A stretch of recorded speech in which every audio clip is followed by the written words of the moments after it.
Good morning all of you.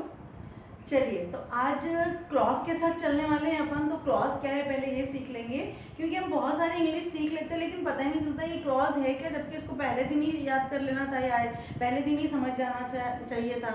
तो अपन उसको देख लें फिर से। क्लॉज सबसे पहले तो मैं दो चीज़ें आपके सामने लिखती हूँ। मैं यहाँ लिख रही हूँ कि आई, मैं हूँ, और मैंने बोला आई एम हियर। देखो ये पूरा का पूरा एक सेंटेंस हो गया, लेकिन यहाँ पे ये क्या है, ये सब्जेक्ट है, ये आपका वर्ब है और ये आपका कॉम्प्लीमेंट है ना, ठीक है।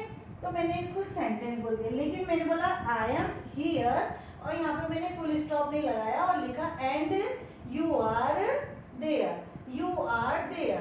तो इट मीन्स क्या हुआ, यहाँ पे ये दो सेंटेंस है। अगर मैंने इसको यहाँ नहीं लिखा होता तो यहाँ आई एम हियर और यू आर देयर, ये दो सेंटेंस हो गए। तो ये आपका क्या हो गया, सब्जेक्ट, और ये आपका क्या हो गया, वर्ब। इट मीन्स यदि मैंने इसको एंड से जोड़ दिया तो ये पूरा दो सेंटेंस ना होकर के ये एक सेंटेंस हो गया। तो ये इसमें क्या ऐसा मीनिंग है कि दो सेंटेंस को जोड़ करके आपने एक सेंटेंस बना लिया, लेकिन दोनों जगह ये सब्जेक्ट भी है और वर्ब भी है। तो होता क्या है, इन छोटे छोटे से सेंटेंस को मिल करके ऐसे बड़े सेंटेंस बनाए जा सकते हैं। तो ये जो छोटे छोटे सेंटेंस है, जहाँ पे सेंटेंस की क्या परिभाषा है कि इसको हटा दो, यहाँ पे फुल स्टॉप लग गया, मतलब ये टोटल सेंटेंस हो गया। उसमें सब्जेक्ट में सेंटेंस में एक सब्जेक्ट होना चाहिए, एक वर्ब होना चाहिए और एक कॉम्प्लीमेंट या वर्ब होनी चाहिए, मेन वर्ब होना चाहिए। तो दो चीज तो होनी ही होनी चाहिए, तब सेंटेंस कहलाएगा। तो यहाँ पे फुल स्टॉप लगा दिया, इट मीन्स ये सेंटेंस हो गया। लेकिन फिर भी ऐसी बहुत सी चीजें, मैंने बोला कि यहाँ एंड लगा दिया मैंने, तो यहाँ पे एक सेंटेंस। तो अब ये एक सेंटेंस क्यों हुआ, अब हम इसको ध्यान से पढ़ेंगे। अब ये एक सेंटेंस हो गया और दो क्लॉज हो गए, क्योंकि किसी भी सेंटेंस की पहचान होती है कि कैपिटल लेटर से शुरू होकर के लास्ट में मीनिंगफुल एक सेंटेंस बनता है और लास्ट में फुल स्टॉप होता है, तो वो एक सेंटेंस। लेकिन यहाँ पे जब हमने कंबाइन कर दिया एंड के साथ में, तो ये एक सेंटेंस हो गया। अब आते हैं अपन क्लॉज में। तो ये जो छोटी छोटी चीज थी, यानी ये यहाँ से यहाँ तक एक क्लॉज हो गया और ये यहाँ से यहाँ तक दूसरा क्लॉज हो गया, इसे कहते हैं हम क्लॉज। और क्लॉज से मिलकर के सेंटेंस बन जाता है। क्लियर, फिर से बोलूंगी, सेंटेंस क्लॉज से मिलकर के बनता है। छोटे छोटे क्लॉज से मिलकर के एक बड़ा सा सेंटेंस बन सकता है, दो तीन भी लगा सकते हैं अपन, है ना। चलिए आगे बढ़ेंगे। अब आते हैं अपन कम टू द पॉइंट, है ना, कि एकदम जो क्लॉज यानी हिंदी में कहते हैं उसको उपवाक्य, मतलब पूरा सेंटेंस होता है, मीनिंग भी देता है, सब्जेक्ट और वर्ब भी होता है। फिर इसे क्लॉज क्यों कहते हैं ये अभी सीखेंगे, देखेंगे। A clause of a group of words, यानी एक वर्ड का ग्रुप भी होता है। ये पूरा का पूरा तीन चार, जैसे मान लो ये मैंने बताया 1 2 3 ग्रुप हो गया, 1 2 3 इसका ग्रुप हो गया। तो a clause is a group of words that contains a subject and a finite verb. Finite verb और एक सब्जेक्ट होता है, उन दोनों का कॉम्बिनेशन होता है, लेकिन मीनिंगफुल होता है। फाइनाइट वर्ब क्यों बोला है मैंने कि चेंज हो जाता है ना, कभी इज होता है कभी एम आ जाता है, तो वो फाइनाइट वर्ब के हिसाब से मैंने इसको समझा दिया था। यहाँ पे अभी अपन क्लॉज पे चेंज करेंगे। फाइनाइट वर्ब होती है इट में form a part of sentence, ये सेंटेंस का एक प्रकार, यानी बना भी सकता है, एक सेंटेंस को बना भी सकता है और कंस्टिट्यूट अ सेंटेंस, या सेंटेंस को बना भी सकता है, या इसका एक पार्ट हो सकता है। देखेंगे कैसे, ये देखो यहाँ पे यदि देखा जाए तो ये एक पार्ट हो गया और ये एक पार्ट हो गया। तो यदि मैं इसको पूरे को इरेज कर देती तो ये पूरा सेंटेंस बन गया। इट मीन्स इसने एक सेंटेंस बनाया भी, या फिर दो है तो उसमें से किसी एक का पार्ट भी हो चुका है। फिर से ध्यान देंगे कि ये कॉन्स्टिट्यूट में एक सेंटेंस में भाग भी दे सकता है और एक अकेला भी उसका निर्माण कर सकता है। देखेंगे इटसेल्फ अपने आप नहीं कर सकता। देखेंगे सब्जेक्ट और वर्ब होना चाहिए, लेकिन मीनिंगफुल होना चाहिए, उसे हम क्लॉज कहते हैं। फिर से बोलेंगे, सब्जेक्ट और वर्ब होना चाहिए और मीनिंग निकलना चाहिए। जैसे मैंने बोला she is a girl, she is a girl, वो लड़की है। तो यहाँ पे तो शी सब्जेक्ट हो गया, इज आपका वर्ब हो गया और गर्ल आपका नाउन हो गया। तो शी इज अ गर्ल, तो ये यहाँ से यहाँ तक आपका एक सेंटेंस हो गया। लेकिन यही मैंने बोल दिया who is sitting, who is sitting, मैंने यहाँ पे जोड़ के बता दी कि जो बैठी हुई है। तो ये आपका यहाँ पे एक क्लॉज हो गया और एक क्लॉज यहाँ हो गया, सेंटेंस आपका एक बन गया। क्यों? क्योंकि इसमें भी आपके पास सब्जेक्ट है और इसमें भी वर्ब है। तो क्लॉज की सबसे पहली पहचान तो यही है कि उसमें सब्जेक्ट और वर्ब का होना जरूरी है। ठीक है, आगे बढ़ते हैं अपन कि एक शब्दों का एक ग्रुप होता है जिसमें सब्जेक्ट और ऑब्जेक्ट होता है और एक मीनिंगफुल देता है। ये एक अकेला सेंटेंस भी हो सकता है, लेकिन कई छोटे छोटे वाक्यों को मिलकर या क्लॉज को मिलकर के एक बड़ा सेंटेंस भी बना सकता है। एग्जाम्पल के थ्रू देखेंगे और अच्छे समझ में आएगा। If I do not read, यदि मैं नहीं पढ़ता, आई विल फेल, मैं फेल हो जाऊंगा। तो देखो ये एक पूरा सेंटेंस है क्योंकि यहाँ से शुरू होके यहाँ पे आपका फुल स्टॉप लगा है। यदि मैं नहीं पढ़ता तो मैं फेल हो जाऊंगा या फेल होऊंगा। ठीक है, यू कैन ईट, तुम खा सकते हो, वॉट एवर यू वॉन्ट, जो तुम चाहो। ठीक है, तो यहाँ पे आपको यू कैन ईट और आई विल फेल, देखेंगे जरा, यू कैन ईट और आई विल फेल दोनों आपको लग रहे हैं कि अपने आप में स्वतंत्र हैं, लेकिन इन दोनों को जब जोड़ दिया जाए, देखो इसमें भी देखो सब्जेक्ट दिख रहा है, ये इसमें भी वर्ब दिख रहा है। तो सेंटेंस की भी तो यही पहचान है कि सब्जेक्ट और वर्ब होना चाहिए, लेकिन सब्जेक्ट में ये एक और पहचान है कि यहाँ पे फुल स्टॉप आपका एक होना चाहिए। ठीक है, लेकिन यहाँ पे आपके दो सब्जेक्ट हो गए और आपकी दो वर्ब हो गई और आपका सेंटेंस एक हो गया। तो ऐसी कंडीशन में हमको देखते हैं कि यहाँ पे एक सब्जेक्ट और ये इसकी वर्ब, यहाँ पे एक सब्जेक्ट और ये इसकी वर्ब। तो अगर हम इसको छुपा ले तो आई विल फेल, मैं फेल हो जाऊंगा, ये एक अलग सेंटेंस दे रहा है। लेकिन if I do not read, यदि मैं नहीं पढ़ता, तो आगे पीछे कुछ समझ में आ रहा क्या? बिल्कुल नहीं समझ में आता। ऐसी कंडीशन में ये एक क्लॉज हो गया और एक ये क्लॉज हो गया। ठीक है ना, और इस दोनों क्लॉज को जोड़ करके देखो ये एक ही फुल स्टॉप लगा है, यानी ये बन गया है एक सेंटेंस। दो छोटे छोटे क्लॉज को जोड़कर या छोटे छोटे सेंटेंस को जोड़ करके एक सेंटेंस बन गया। तो जब एक सेंटेंस हो गया तो पूरा का पूरा एक सेंटेंस, लेकिन ये जुड़ा हुआ है किसी चीज से, इसलिए ये क्या हो गया आपका फ्रेज। यहाँ पे देखेंगे आई विल फेल, ये एकदम टोटली फ्री सेंटेंस है। ठीक है ना, you can eat, full stop लग गया, तुम खा सकते हो, यहाँ पे टोटल वो फ्री है। लेकिन इसको हम आगे और पढ़ेंगे कि यहाँ इफ क्यों लगा है, यहाँ वॉट एवर क्यों लगा। पहले आपको केवल ये समझना है कि ये दो सब्जेक्ट और दो वर्ब होते हुए भी सेंटेंस एक है, लेकिन क्लॉज आपका दो है। तो क्लॉज होने की पहली शर्त क्या है? सब्जेक्ट होना चाहिए और वर्ब होना चाहिए और साथ में मीनिंग निकलना चाहिए। तो इस प्रकार से ये जो क्लॉज होते हैं वो दो प्रकार के होते हैं। अब इसको मैं थोड़ा ध्यान से समझाऊंगी। ये आपका मेन क्लॉज हो गया और ये डायरेक्ट क्लॉज हो गया। ये अब आपको मैं बताती हूँ कि दो प्रकार के क्लॉज होते हैं, डिपेंडेंट और जैसे क्या हो गया, ये एकदम अपने आप में फ्री कर दिया मैंने, आई विल फेल, इन्हें पूरा सेंस निकल रहा है कि मैं फेल हो जाऊंगा। ठीक है ना, क्लियर। लेकिन अगर ये अपने आप में स्वतंत्र है तो इसको हम बोलते हैं इंडिपेंडेंट क्लॉज, मेन क्लॉज है ना, या मेन क्लॉज कहते हैं या प्रिंसिपल क्लॉज कहते हैं या इंडिपेंडेंट क्लॉज कहते हैं। लेकिन ये अगर इसके आगे ना होता कुछ, if I do not read, तो कुछ अधूरा सा लग रहा है ना कि यदि मैं नहीं पढ़ता तो, यदि मैं नहीं पढ़ता तो, इट मीन्स अधूरा सा लग रहा है। तो इसके आगे या पीछे कुछ तो भी होना चाहिए था। इट मीन्स ये पूरा का पूरा क्लॉज है और किसी दूसरे पर आश्रित है, किसी दूसरे पर डिपेंड है। इट मीन्स अगर ये नहीं होता तो इसका कोई मीनिंग निकलता क्या? नहीं होता है। तो यही होता है क्लॉज, ये हो जाता है आपका डिपेंडेंट क्लॉज। और ये डिपेंडेंट इस पर डिपेंडेंट है ना, क्लियर। यू कैन ईट, अब देखो इसकी कोई वैल्यू नहीं है। अगर आपने बोला यू कैन ईट तो ठीक है, तुम खा सकते हो, कोई टेंशन नहीं। लेकिन अगर मैंने ये ना बोल करके वॉट एवर यू वांट, जो तुम चाहो, तो कुछ अधूरा सा लग रहा है ना कि जो भी तुम चाहो। तो क्या बोल रही है मैडम? कुछ अधूरा सा बोल रही है, कुछ समझ में नहीं आ रहा है ना। या फिर हमको यहाँ लगाना पड़ता है what ever you want you can eat, you can ईट। वो मीनिंग उसका निकल रहा है कि या तो ये सब्जेक्टिव भी हो सकता है क्लॉज, और या फिर ऑब्जेक्टिव, बाद में भी लग सकता है और ये शुरू में भी लग सकता है। अब आपको लग रहा होगा कि यहाँ से यहाँ तक अब कंप्लीट हो गया। अब हम यहाँ पे फुल स्टॉप लगा सकते हैं, या अब एक सेंटेंस हो गया है ना। इट मीन्स ये दो क्लॉज हो गए, इसके लिए ये सब्जेक्ट हो गया, इसके लिए ये वर्ब हो गई, और इसके लिए ये सब्जेक्ट हो गई, इसके लिए ये वर्ब हो गई। जो पहले लगा था उसको हमने बाद में लगा दिया, बात तो वही हुई। फिर भी ये जो है यू कैन ईट, ये अपने आप में स्वतंत्र है, तो ये हो गया इंडिपेंडेंट क्लॉज या मेन क्लॉज या प्रिंसिपल क्लॉज, और ये हो जाता है आपका डिपेंडेंट, क्योंकि उसके बगैर वो अधूरा है। ठीक है, अब हम देखते हैं कि ये कितने टाइप के होते हैं। तो हम 3 टाइप के अभी यहाँ पे पढ़ रहे हैं, इनके टाइप ऑफ या टाइप ऑफ क्लॉज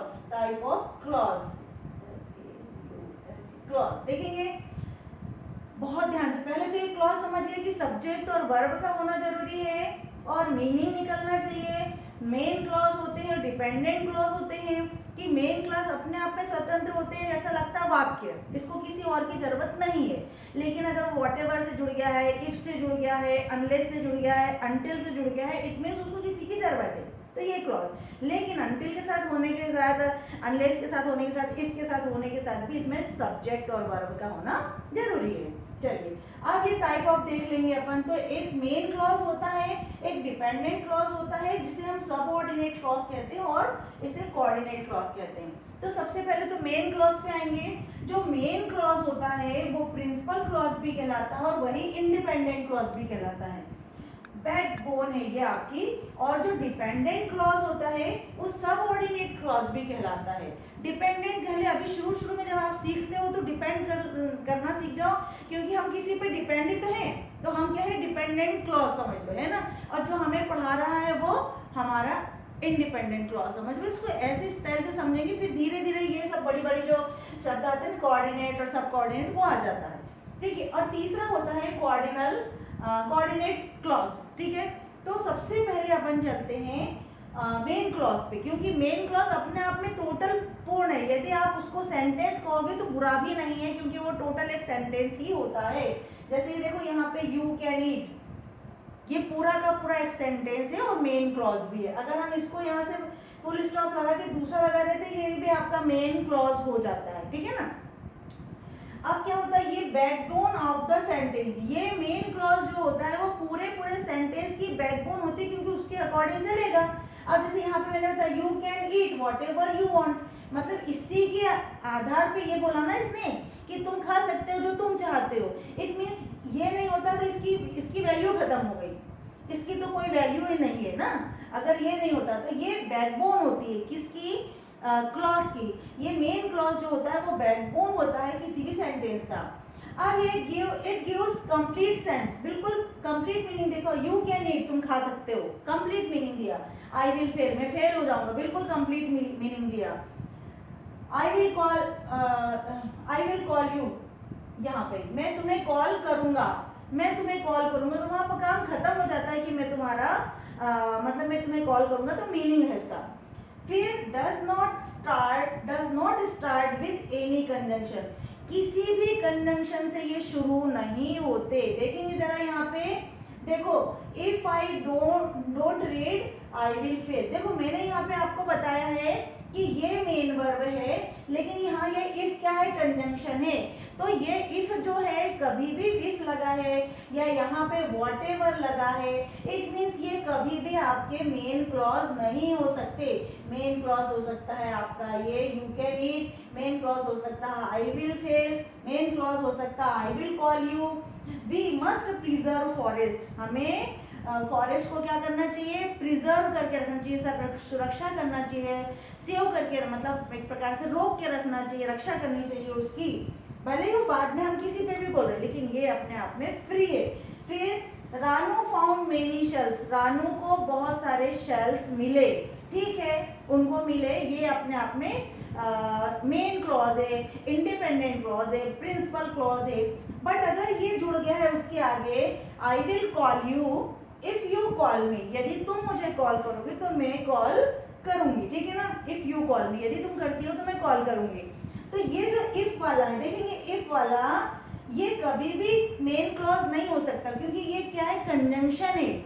यहाँ पे भी देखेंगे रानी फाउंड मेनी शेल्स, रानी को बहुत सारे शेल्स मिले while she was playing on the beach, जब वो बीच पर खेल रही थी। तो ये जो while है ये क्या कर रहा है, यहाँ पे कंजंक्शन का काम कर रहा है। We must preserve forest, हमें जरूर रक्षा करनी चाहिए फॉरेस्ट की before it is too late, इसके पहले कि हम लेट, बहुत लेट ना हो जाए। ये बिफोर लगा है, it is too late, it means ये वाला जो क्लॉज है वो मेन क्लॉज हो ही नहीं सकता, क्योंकि बिफोर भी आपका कंजंक्शन है, इफ भी आपका कंजंक्शन है, व्हाइल भी आपका कंजंक्शन है, और ये सामने वाले सारे के सारे मेन वर्ब है, क्योंकि ये अपने आप में पूर्ण है, मेन क्लॉज है। ठीक है, फिर से देखेंगे कि इनकी ये बैकबोन होते हैं, इनके बगैर अपन कोई भी डिपेंडेंट क्लॉज नहीं लिख सकते। ये कंप्लीट सेंस देते हैं कि अगर इसके साथ कोई दूसरा क्लॉज जुड़ा हो चाहे नहीं जुड़ा हो, अपने आप में पूर्ण होते हैं। Does not start with any conjunction, किसी भी कंजंक्शन से शुरू नहीं होते। दूसरे पे देखेंगे डिपेंडेंट और सबऑर्डिनेट क्लॉज। अगर आपको अभी भी सबऑर्डिनेट क्लॉज नहीं समझ में आ रहा तो बिल्कुल भी नहीं पढ़ना, डिपेंडेंट क्लॉज पढ़ लेना, बाद में जब 2-3 बार वीडियो देख लेते हैं तो समझ में आता है। Depends on the main clause, मैंने अभी आपको बताया ना कि यदि मैंने बोला शी इज अ गर्ल, अब ये लड़की है तो ये तो मेन क्लॉज था, ये तो पूरा का पूरा मेन क्लॉज था। लेकिन हु इज, अगर मैं इसको छुपा लेती हूँ, हु इज सिटिंग, वो बैठी हुई है, जो बैठी हुई है। अब हाँ एक चीज हो, यहाँ पे अगर हु लिखा है तो ये कभी भी कौन का सेंस नहीं देगा, ये कौन का सेंस नहीं देगा, लिख देगा ये जो का। इसके लिए आपको जो प्रोनाउन वाले वीडियो होते हैं वो आपको, प्रोनाउन और कंजंक्शन वाले वीडियो आपको पहले पढ़ लेना चाहिए, तब आपको क्लॉज सीखना चाहिए, ताकि आपको समझ में आ जाता है कि ये हु जो लिखा है, वेयर जो लिखा है, इट मीन्स वहाँ पे वो WH फैमिली के मेंबर होने के बावजूद भी उनका मीनिंग वहाँ पे कहाँ, कौन, कैसे, इसका नहीं है, उसका विपरीत चलता है। जैसे जो, यहाँ पे हु का मतलब जो चल रहा है, तो शी इज अ गर्ल, वो एक लड़की है, ये बिल्कुल इंडिपेंडेंट था। लेकिन यहाँ पे लिख दिया हु इज सिटिंग, जो बैठी हुई है, जो बैठी हुई है। तो जो बैठी हुई, तो क्या जो बैठी हुई किसके ऊपर डिपेंड है, ये इसके ऊपर डिपेंड है ना, इसके ऊपर वो बैठी हुई है। तो बताना पड़ेगा कि जो बैठी हुई, तो यहाँ पे कौन नहीं लगेगा, जो बैठी हुई है। तो ये वाला जो क्लॉज हो वो इसके बगैर अधूरा है। अगर यहाँ पे मैंने बोल दिया है हु इज सिटिंग, तो आप सोचोगे मैम कौन बैठा हुआ है, कौन बैठ रहा है, आप ऐसे ही सोचोगे। लेकिन यहीं पे मैंने हु की जगह भी लिख दिया रीना, रीना इज सिटिंग, तो रीना बैठी हुई है, रीना बैठी हुई है, पक्का समझ में आता है। तो इट मीन्स मैं यहाँ पे बोलना चाह रही हूँ कि शी इज अ गर्ल, वो एक लड़की है जो वहाँ जो बैठी है, जो एक बैठी है वहाँ पे। तो ये जो है वो क्या हुआ, सब्जेक्ट, क्योंकि यहाँ पे मैं किसी का नाम लिख रही थी, है ना, तो ये सब्जेक्ट का काम कर रहा है, ये वर्ब का काम कर रहा है, और ये सीटिंग आपका बैठा हुआ एडजेक्टिव बता रहा है। लेकिन ये जो हु है ये आपका क्या है, यहाँ पे कंजंक्शन होते हुए भी यहाँ पे सब्जेक्ट का काम कर रहा है। क्यों, क्योंकि मैंने यहाँ तक तो शी इज अ गर्ल बिल्कुल समझ में आता कि प्रोनाउन है। यदि मैंने यहाँ पे रिया लिख दिया होता, रीना लिख दिया होता, कुछ भी लिख दिया होता, इट मीन्स वहाँ पे सब्जेक्ट ही तो आता है, सब्जेक्ट के बारे में तो बता रहा है ये हु, ये सब्जेक्ट के बारे में मतलब इसी के बारे में बता रहा है ना, कि जो बैठी हुई है उसका नाम होता, उसका प्रोनाउन होता, तो इट मीन्स वो आपका सब्जेक्ट होता है। अगर ये सेंटेंस ऐसा होता,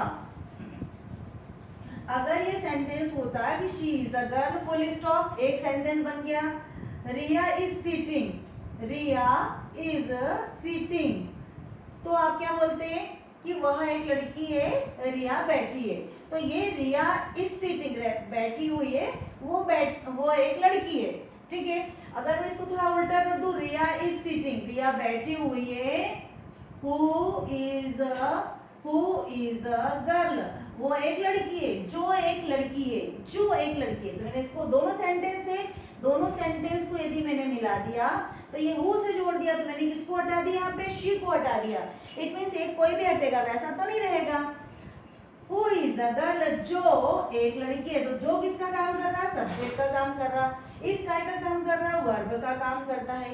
इसको मैं और कैसे लिख सकती, रिया, यहाँ पे इस प्रकार से भी लिख सकते, Riya who is a girl, who is a girl. खैर इससे तो समझ में आता है। अगर मान लो इसकी जगह कोई अपन रानू लिख देते, रानू, रानू कॉमा लगाया, हु इज अ गर्ल, जो लड़की है, इज सीटिंग, तो भी चल जाता, इज सीटिंग, देखो ध्यान से, तो भी एक क्लॉज कहलाता। कैसे कहलाता, देखो रानू क्या है आपकी सब्जेक्ट, और ये हु क्या है आपका सब्जेक्ट, और ये क्या है इज आपका वर्ब हो गया।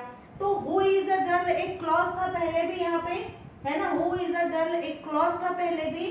लेकिन यहाँ पे मैंने ये दो सब्जेक्ट पास पास में तो आ नहीं सकते, तो इसका मीनिंग भी तो समझो, कि Ranu who is a girl is seating, बैठी हुई है। तो ये वाले सब्जेक्ट का वर्ब क्या है? इज। ये वाले सब्जेक्ट का वर्ब क्या है? इज। अगर मैं इसको ऐसा लिखती हूँ Ranu is seating who is a girl, तो भी सही आता।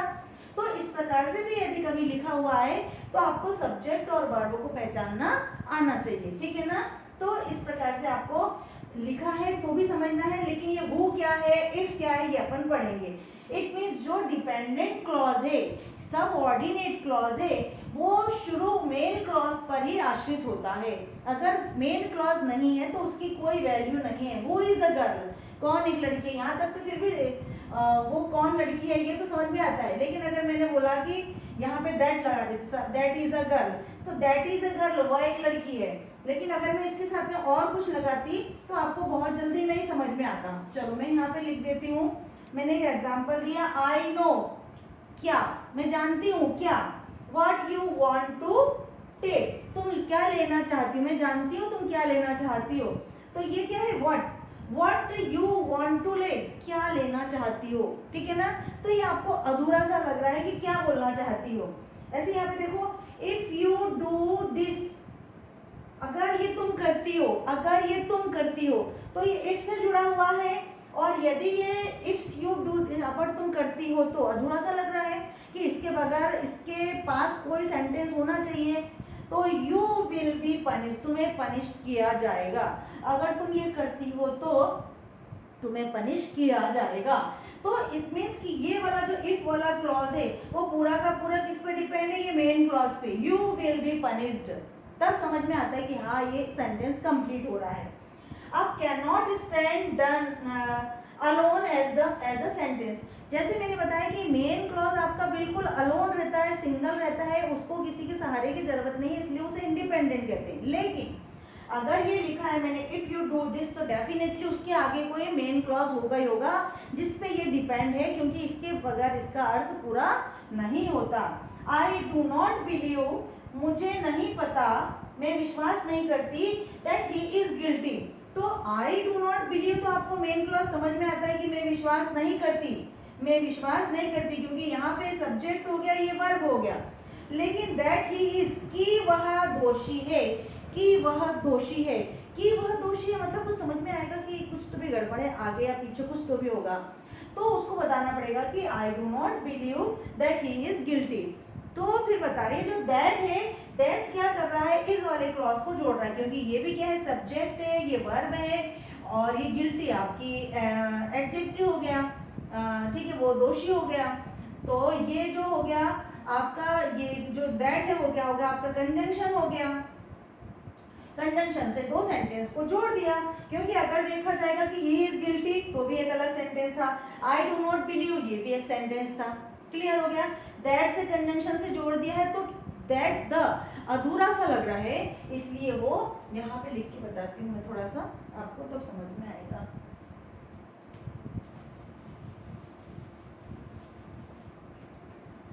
I do not believe, I do not believe, मैं विश्वास नहीं करती, ठीक है, ये बिल्कुल अपने आप में कंप्लीट है। मैंने यहाँ पे लिख दिया ही इज गिल्टी, ये भी एक अलग सेंटेंस हो गया। लेकिन यदि मैंने इसके साथ लगाया था दैट, ठीक है ना, आई डू नॉट तो ठीक है, मैं विश्वास नहीं करती कि ही इज गिल्टी, कि वह दोषी है, कि वह दोषी है। तो अगर मैं केवल इसी की बात करती हूँ तो ये कि दोषी है, कि वह दोषी है, समझ में नहीं आता। इट मीन्स कुछ तो भी था इसमें, ये वाला इसके ऊपर डिपेंड है, इसके बारे में वो बता रहा है कि ऐसा बोलना चाह रही थी, ठीक है ना। तो इसलिए हमको धीरे धीरे इन चीज़ों को ध्यान रखना पड़ेगा। क्लियर हो गया? दैट ही इज गिल्टी, तो ये वाला कौन सा क्लॉज हो गया? डिपेंडेंट क्लॉज हो गया।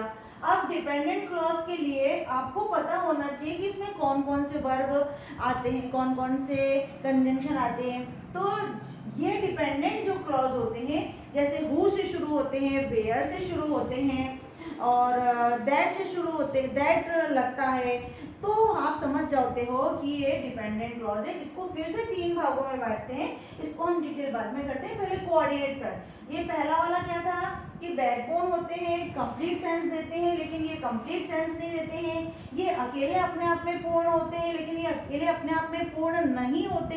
इनके लिए मेन क्लॉज का होना बहुत जरूरी है, और ये किसी भी प्रकार के कंजंक्शन से मेन क्लॉज शुरू नहीं होता है, जबकि ये किसी न किसी सबऑर्डिनेट कंजंक्शन से शुरू होते हैं। यहाँ तक कि आपको डिफरेंशिएट कंप्लीट हो गया।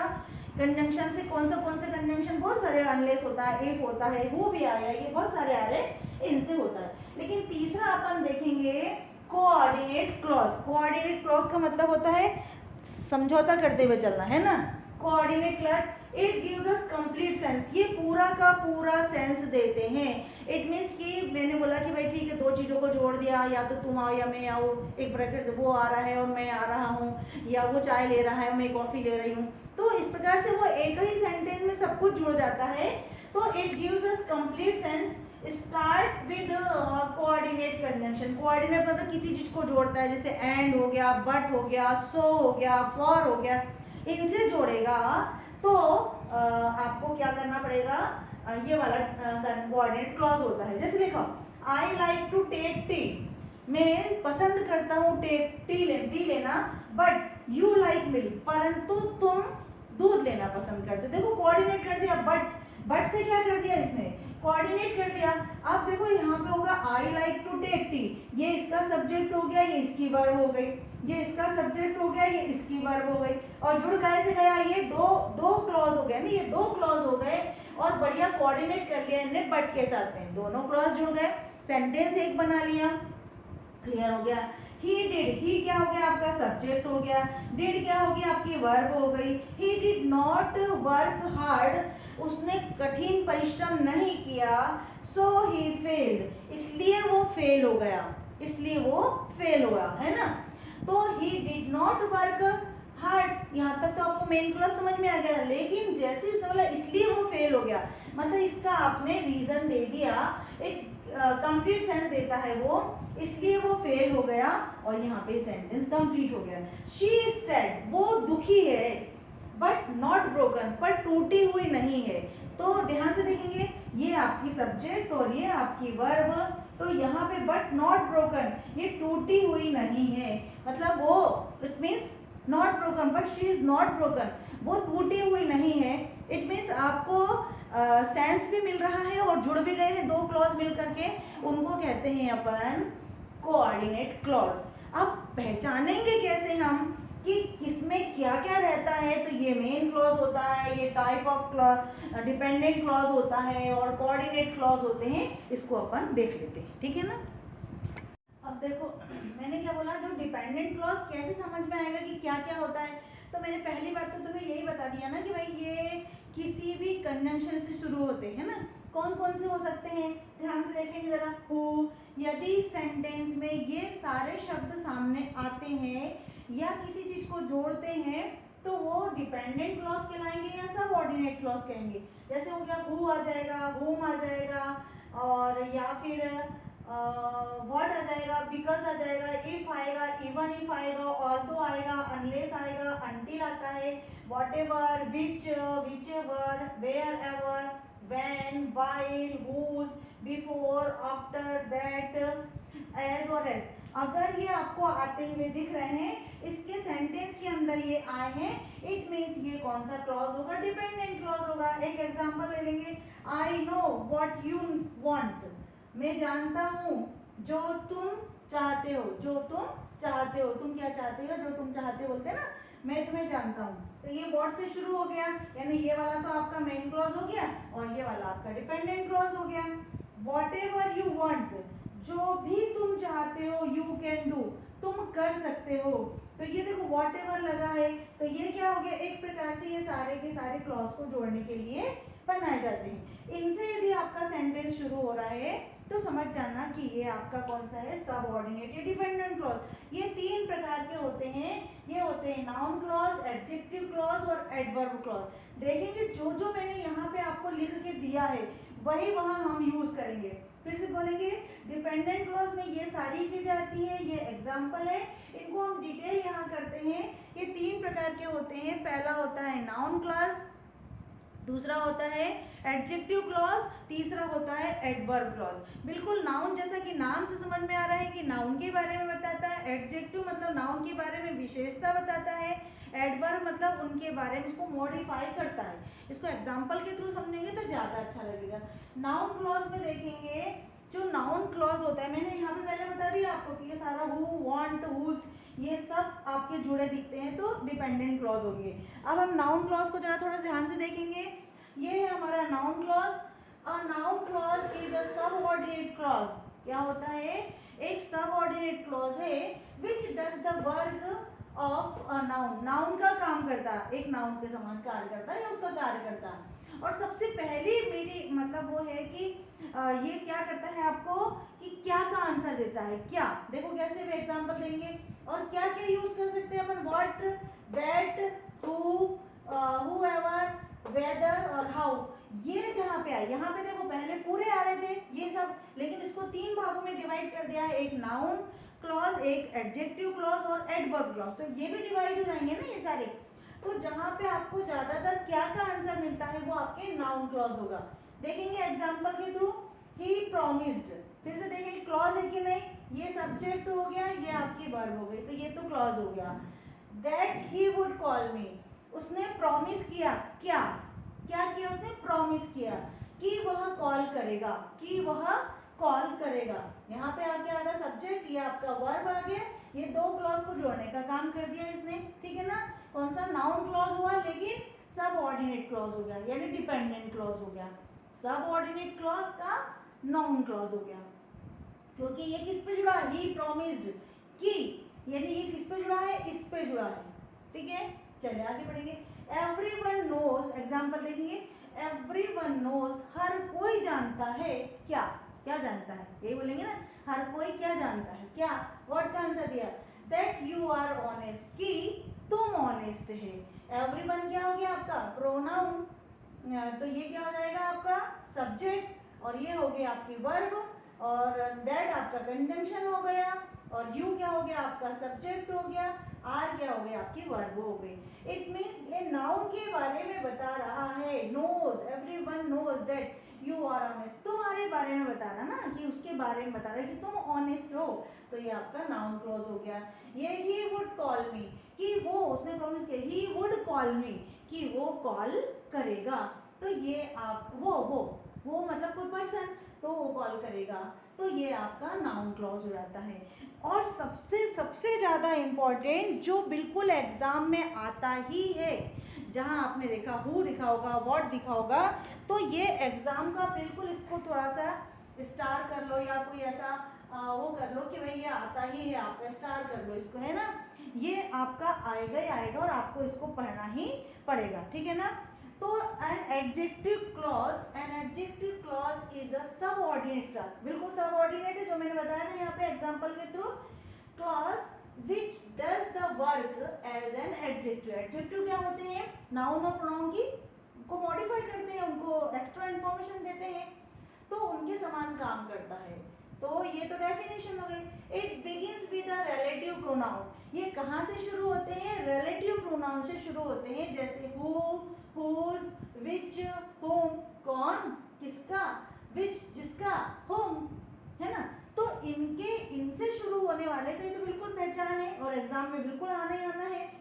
इट में also begin with a relative adverb, यानी ये पहला तो रिलेटिव प्रोनाउन से शुरू होता है और रिलेटिव एडवर्ब से भी शुरू हो सकता है। एडवर्ब कैसे लगते हैं, कब, कहाँ, कैसे, ये एडवर्ब होते हैं ना। तो वेयर, व्हेन और हाउ, अगर ये लगा है तो हम आपको समझना पड़ेगा कि ये एडजेक्टिव क्लॉज होगा। देखेंगे, श्याम, किसी बच्चे का नाम है, किसी स्टूडेंट का नाम है श्याम, हु इज वेयरिंग, ये तो बिल्कुल फेवरेट होता है ना, बिल्कुल। मैंने अभी देखा कि 8th क्लास का पेपर में कुछ दिख रही थी तो उसमें मेरे को फिर दिखा था ये, Shyam who is wearing a new dress, जिसने, श्याम के बारे में बता रहा है, श्याम कौन है, नाउन, नाउन के बारे में बता रहा है कि जिसने, जो यहाँ पे हु का मतलब कौन नहीं है यहाँ, जिसने न्यू ड्रेस पहनी हुई है, वेयरिंग, यहाँ पे ये पहन रहा है नहीं है, यहाँ ये एडजेक्टिव का काम कर रहा है कि जिसने क्या पहना, न्यू ड्रेस पहना हुआ है, इज माई फ्रेंड, ये कौन है, इज माई फ्रेंड। अब यदि ये सेंटेंस आपका अलग भी आता तो भी आपको डर नहीं था। अगर ये सेंटेंस आता Shyam is my friend, FRIEND, तो यहाँ आप बहुत जल्दी समझ जाते हैं कि ये आपका सब्जेक्ट हो गया, ये आपकी वर्ब हो गई, और ये friend CHE, Shyam is my friend, who is wearing, जिसने, who is wearing new dress, wearing new dress, जिसने कौन सी ड्रेस पहनी, नई ड्रेस पहनी। तो आप जल्दी समझ जाते हैं कि ये सब्जेक्ट का ये वर्ब है और ये सब्जेक्ट का ये वर्ब है। लेकिन कभी कभी ये इस प्रकार से भी आता है, तो आपको समझना पड़ेगा कि ये जो श्याम है इसकी जो वर्ब है ये इज है, और ये जो हु है यहाँ पे किसी का नाम ही तो आएगा ना, हु किसके लिए आया, श्याम के लिए आया, इट मीन्स पक्का यहाँ पे श्याम का काम होता। तो ये जो हु है ये यहाँ सब्जेक्ट का काम कर रहा है, और ये इज जो है यहाँ पे ये वर्ब का काम कर रहा है, ठीक है ना। जैसा कि मैंने पहले बताया था कि ये जो क्लॉज होते हैं सब्जेक्टिव भी हो सकते हैं या ऑब्जेक्टिव भी हो सकते हैं। अब देखेंगे कि दूसरा, किट्टू एक पेट है हमारे पास था, तो किट्टू हु वाज माय पेट, जो मेरा पेट था, हु जो था, जो मेरा था। तो जरूरी नहीं कि जिसने और जो एक जैसी चीज आएगा या कौन ही आएगा, जहाँ पे मीनिंग के हिसाब से उसको चेंज कर सकते हैं। जो मेरा पेट था, who was my pet was beautiful, कैसा था, सुंदर था। तो ये जो किट्टू के बारे में बता रहा है ना, ये किट्टू के बारे में बता रहा है, लेकिन ये पूरा का पूरा जो क्लॉज है वो हम इस किट्टू के बारे में बता रहे हैं। तो किट्टू हु जो था हमारा, तो ये इसका सब्जेक्ट हो गया और ये इसकी वर्ब हो गई। तो फिर इसका सब्जेक्ट कहाँ गया, ये इसका सब्जेक्ट है, तो इसकी वर्ब हो जाएगी ये, क्योंकि यहाँ से इसको इस प्रकार से जोड़ा गया है ना। इस प्रकार से आपके सेंटेंस ऐसे भी लिखे होंगे तो भी आप समझ जाओगे। फिर से देखेंगे, नाउन क्लॉज में आपको क्या का ज्यादातर आंसर दिखता है, what, whatever, that, who, whoever, whether, इन्हीं से स्टार्ट करके वहां लिख दिया। एडजेक्टिव क्या हो सकते हैं, या तो प्रोनाउन हो सकते हैं, रिलेटिव प्रोनाउन जो हमने प्रोनाउन में भी बहुत अच्छे से पढ़े थे वही है, और रिलेटिव एडवर्ब भी वेयर, हाउ और व्हेन का आंसर देते हैं, तो वो भी आपको इसमें मिल जाएंगे। कुछ एग्जाम्पल और देख लेंगे, टाइम रहेगा तो। अब आते हैं अपन एडवर्ब क्लॉज के बाद। एडवर्ब क्लॉज का मतलब ही होता है कि भाई बताता है कि किस कैसे हुआ, कहाँ हुआ और कब हुआ, है ना, टाइम बताता है। तो does the verb as an adverb, किसके समान काम करता है, एज एन एडवर्ब के समान काम करता है। फिर begin with subordinate conjunction, subordinate conjunction से शुरू होता है, जैसे बिकॉज हो गया, इफ हो गया, व्हेन हो गया, व्हाइल हो गया, ऑल्दो हो गया, एज हो गया, जैसे बोलते हैं ना, एज आई नो, जैसा कि मैं जानती हूँ, तुम यहाँ, यू आर हियर। तो ऐसे छोटे छोटे एग्जाम्पल ले सकते हैं। या फिर हम कुछ ऐसे भी शब्द ले सकते हैं, जैसे कि एक एग्जाम्पल पहले ले लेंगे फिर समझेंगे। शी वॉज नॉट देयर, वो वहां नहीं थी, she was not there, I left the message, as actually यहाँ पे यस था, as she was not there, क्योंकि वो वहाँ नहीं थे, as means क्योंकि वो वहाँ नहीं थी, I left the message। तो मैंने अभी बताया कि काय से शुरू हो गया, कोई ना कोई कंजंक्शन से शुरू हो जाएगा, या फिर कोई ना कोई सबऑर्डिनेट कंजंक्शन से शुरू होते हैं। तो इनको जरा ध्यान से देख लेंगे कि ये जो एज लिखा हुआ है, डोंट गो अंटिल आई कम, देखो समय बता दिया, यहाँ आपका टाइम बता दिया है, मत जाओ जब तक मैं ना आऊँ। तो यहाँ एडवर्ब मतलब टाइम वाला एडवर्ब वाला आया, इसलिए एडवर्ब क्लॉज आ गया, एडवर्ब लगा दिया, सब्जेक्ट और वर्ब आ गया, ये आपका। और फिर एज क्योंकि, ही वॉज ये सब्जेक्ट हो गया, ये वर्ब हो गया, जैसा कि क्योंकि वो वहां नहीं थी, आई लेफ्ट द मैसेज, मैंने मैसेज क्या कर दिया, छोड़ दिया, ठीक है ना, लेफ्ट द मैसेज। तो जहां ये सारी चीजें लगेंगी, जैसे बोलेंगे ना, I was unwell because I drench in water, या फिर रेन में हम क्या हो गए थे, भीग गए थे, इसलिए, बिकॉज क्योंकि, ये सब हैंस, देयरफॉर, इस प्रकार की चीजें जब आती है तो यहाँ पे हमें एडवर्ब क्लॉज मिलता है। अब आते हैं अपन, ये तो आपका था डिपेंडेंट क्लॉज के तीनों, डिपेंडेंट क्लॉज की जो बहुत ज़्यादा इंपॉर्टेंट है, स्कूल पॉइंट ऑफ व्यू से, एग्जाम पॉइंट ऑफ व्यू से बहुत जरूरी है। अब आते हैं अपन कोऑर्डिनेट क्लॉज पे। जो मेन क्लॉज के बाद में क्या था, दूसरा आपका डिपेंडेंट क्लॉज था, तीसरा आता है आपका कोऑर्डिनेट क्लॉज। तो ये बहुत ज़्यादा सरल है, इसको हम अक्सर ही यूज़ कर सकते हैं, I came but she doesn't come, ठीक है ना, या फिर आई एंड यू, तुम दोनों। तो इस प्रकार के जो बिल्कुल छोटे छोटे से कोऑर्डिनेट कंजंक्शन होते हैं, जो कोऑर्डिनेट कंजंक्शन से बन करके उनसे कोई क्लॉज बनते हैं, उन्हें हम क्या कहते हैं, कोऑर्डिनेट क्लॉज। जैसे कि जोड़ते हैं अपन कि फॉर से जोड़ देते हैं, एंड से जोड़ देते हैं, नॉट से जोड़ देते हैं, बट से जोड़ देते हैं, या नॉट ओनली बट ऑल्सो, इधर और, बोथ और एंड, एडवर्ब और इनफैक्ट। इनसे इनको एक अलग वीडियो में मैं कवर करने वाली हूँ, क्योंकि ये थोड़ा सा ज़्यादा अच्छे से डिटेल में इसको बनाना पड़ेगा। तो अभी के लिए इतना ही, और till then you watch new video, और सीखते रहो, करते रहो, keep on practising, keep on moving. Thank you for watching.